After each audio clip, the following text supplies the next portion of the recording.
এখনো পর্যন্ত বাংলাদেশের পরিস্থিতি স্বাভাবিক হওয়ার বা উন্নতির পথে যাওয়ার কোনো লক্ষণ দেখা যাচ্ছে না। যে সন্ন্যাসীরা দুর্গতদের পাশে দাঁড়ান সেই সন্ন্যাসীর বিরুদ্ধেই রাষ্ট্রদ্রোহের মামলা রুজু করা হয়েছে।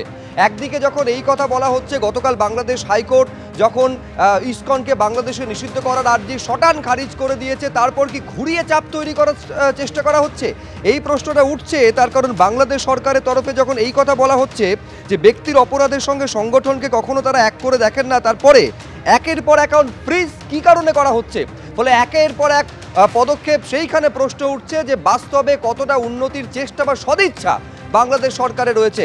সরাসরি কথা বলবো আমাদের প্রতিনিধি অতনু হালদারের সঙ্গে। অতনু, গতকাল বাংলাদেশ হাইকোর্ট একেবারে ক্যাটেগরিক্যালি এইটা স্পষ্ট করে দিল, এক তো হচ্ছে ইসকনকে নিষিদ্ধ করার আর্জি শটান খারিজ করে দিল, এইটা স্পষ্ট করে দিল যে বাংলাদেশে শান্তি শৃঙ্খলা রক্ষা করতে হবে, কার্যত দায়িত্ব স্মরণ করিয়ে দিল বাংলাদেশ সরকারকে বাংলাদেশ হাইকোর্ট। কিন্তু আদালতের নির্দেশ এবং বাস্তবে কোনো মিল কি দেখতে পাচ্ছ? দেখো, প্রথমেই তোমাকে যেটা বলি যে বাংলাদেশ হাইকোর্টের যে নির্দেশটা ছিল যে বাংলাদেশে শান্তি শৃঙ্খলা বজায় রাখতে হবে এবং আইনি পদক্ষেপ নিতে হবে এবং নাগরিকদের সুরক্ষার ব্যাপারে যথোপযুক্ত ব্যবস্থা নিতে হবে বাংলাদেশ সরকারকে।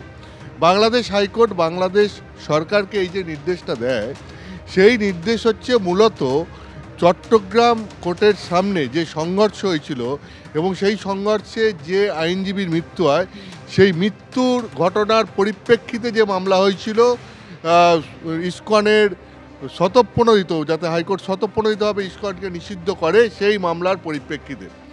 কিন্তু সমস্যাটা তো আরও গভীরে।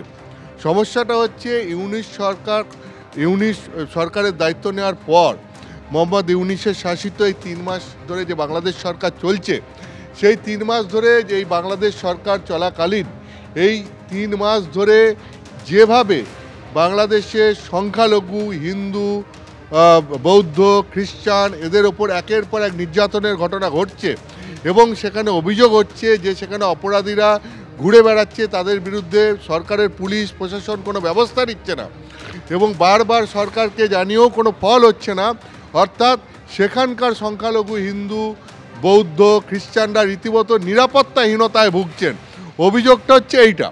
এখন অভিযোগটা এইটার পরে যেটা হচ্ছে যে তুমি জানো যে ভারত সরকারের তরফ থেকে গোটা বিষয়টা অত্যন্ত কড়া বার্তা দিয়ে বাংলাদেশ সরকারকে জানানো হয়েছে এবং সেটা একাধিকবার জানানো হয়েছে।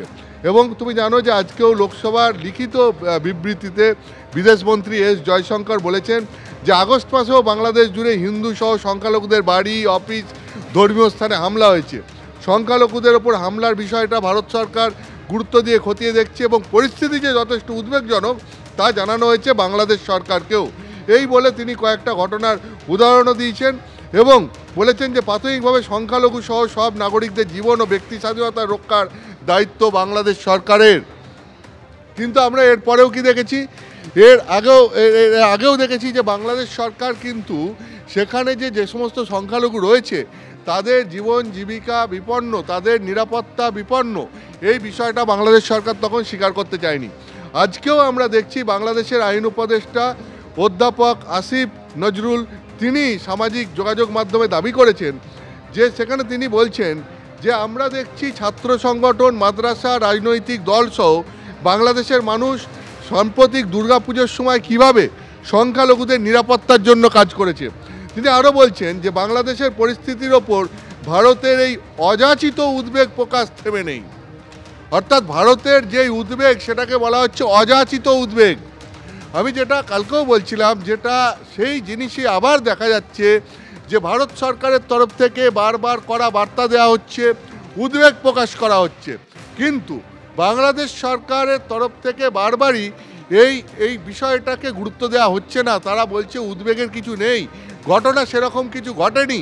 অর্থাৎ পুরো বিষয়টা অস্বীকার করছেন তারা যে সেখানে যে সংখ্যালঘু হিন্দু, বৌদ্ধ, খ্রিস্টানদের জীবন জীবিকা বিপন্ন, তারা রীতিমতো নিরাপত্তাহীনতায় ভুগছেন, বারবার হামলার শিকার হচ্ছেন, পুলিশ প্রশাসনের বিরুদ্ধে পক্ষপাতদুষ্ট আচরণের অভিযোগ উঠছে, পুলিশ প্রশাসন নিষ্ক্রিয়, কোনো ব্যবস্থা নিচ্ছে না, অভিযুক্তরা খোলা রাস্তায় ঘুরে বেড়াচ্ছেন এবং তার জন্য আতঙ্কে সংখ্যালঘুরা বাড়ি থেকে বেরোতে পারছেন না। এইরকম আজকে বহু কেস স্টাডি আজকে আমরা পেয়েছি। ঠিক সেখানে বাংলাদেশ সরকার গোটা বিষয়টা স্বীকারই করছেন না। প্রশ্নটা হচ্ছে এটাই যে সমস্যাটা যদি বাংলাদেশ সরকার স্বীকারই না করে তাহলে সমাধান হবে কি করে? তাহলে কি এইটা বুঝতে হবে যে সরকার আসলে সমস্যাটা সমাধান চাইছে না, কিংবা সরকারের একটা অংশের মদত রয়েছে যে কারণে পুলিশ প্রশাসন নিষ্ক্রিয় হয়ে রয়েছে। পুলিশ প্রশাসনের এই ভূমিকা, তার কারণ তুমি জানো যে ঘটনা নিয়ে ইতিমধ্যে শুধু ভারত বাংলাদেশের মধ্যে প্রতিক্রিয়া থেমে নেই, ইউরোপ আমেরিকায় পর্যন্ত এই ঘটনা নিয়ে রীতিমতো প্রতিবাদ হচ্ছে এবং ব্রিটিশ পার্লামেন্টে পর্যন্ত সেখানকার ব্রিটিশ সাংসদ বব ব্ল্যাকম্যান তিনি পুরো প্রসঙ্গটা উল্লেখ করেছেন, বলেছেন আর্থিক আক্ষরিক অর্থে বাংলাদেশ জুড়ে হিন্দুদের মৃত্যুর মুখে ঠেলে দেওয়া হচ্ছে, তাদের বাড়ি জ্বালিয়ে দেওয়া হচ্ছে, মন্দির পুড়িয়ে দেওয়া হচ্ছে। আজ বাংলাদেশ হাইকোর্টে ইসকনকে নিষিদ্ধ করারও চেষ্টা হয়েছিল, এটা তার কালকের বিবৃতি ছিল সংসদে। এবং এই ব্রিটিশ সাংসদ তিনি আরও বলেছেন তাদের পার্লামেন্টে যে হিন্দুদের ওপর সরাসরি আক্রমণ করা হচ্ছে, এর ফলে ভারতও কড়া অবস্থান নিতে পারে বলে আশঙ্কা করা হচ্ছে। বাংলাদেশ যাতে স্বাধীন থাকে তার জন্য আমাদের একটা দায়িত্ব আছে। বাংলাদেশে যে ধরনের সরকারি পরিবর্তন হোক না কেন, এটা কখনো মেনে নেওয়া যেতে পারে না যে ধর্মীয় সংখ্যালঘুদের ওপর এইভাবে নির্যাতন চলবে। অর্থাৎ গোটা বিষয়টার প্রাথমিক সত্যতা আছে বলেই তো সারা পৃথিবী জুড়ে এই নিয়ে প্রতিক্রিয়া হচ্ছে। আর যেখানে সারা পৃথিবী জুড়ে এই ঘটনা নিয়ে প্রতিক্রিয়া হচ্ছে, সেখানে বাংলাদেশ সরকার কিন্তু এখনও গোটা বিষয়টা অস্বীকার করার পথই বেছে নিয়েছে। ফলে যতক্ষণ পর্যন্ত না সমস্যাটা বাংলাদেশ সরকার স্বীকার করবে, ততক্ষণ এর সমাধান আসবে কিনা, সেখানে সংখ্যালঘুরা সুরক্ষিত হবেন কিনা তা নিয়ে আশঙ্কা থেকেই যাচ্ছে। ফলে ভারত সরকার এর পরে কী পদক্ষেপ নেয় এই পরিস্থিতি চলতে থাকলে, সেটাই এখন দেখার। নিঃসন্দেহে সেইটা দেখার, এবং এটাও বড় প্রশ্ন যে যেখানে এই ঘটনা ঘটছে সেই দেশের অন্তর্বর্তী সরকার যদি বাস্তব পরিস্থিতি কতটা উদ্বেগজনক সেটা যদি স্বীকারই না করে, এই পরিস্থিতি থেকে উত্তরণ হবে কিভাবে?